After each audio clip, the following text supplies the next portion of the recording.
Now, there are currently 143 confirmed cases of coronavirus in 37 of Texas' 254 counties, and there are still no confirmed cases here in the Coastal Bend. There have been, however, 3 deaths from the virus across the state. Well, there's also some local news on the medical front today. More than a dozen people tested this morning at the city's new drive-through screening site. It was set up outside the old Spa Memorial Hospital, and our Catherine McGinney was there. Drive-through testing wrapped up pretty quickly here this morning. 16 patients were swabbed, and crews began to clear out by 10:30. Those being tested have symptoms of COVID-19, but not anybody can just show up and get tested.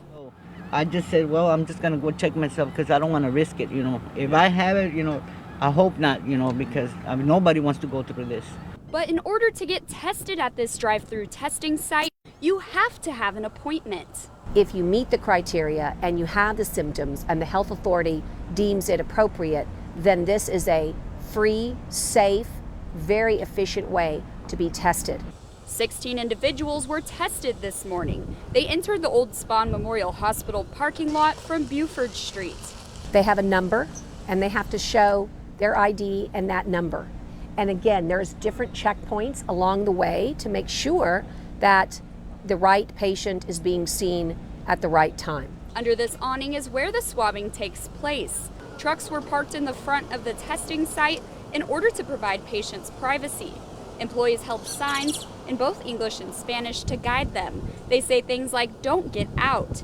During the drive-through testing, nobody ever gets out of their car. The only time that window is rolled down is when a healthcare provider who's properly trained, wearing proper equipment, instructs you, roll down your window, tilt your head back, get the swab, and then you go. The entire process takes about 5 minutes.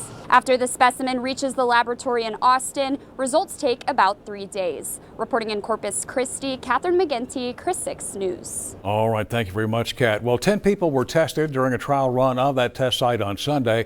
All of those results came back negative. Meanwhile, Nueces County now working on getting its own lab set up so we don't have to wait for test results from Austin.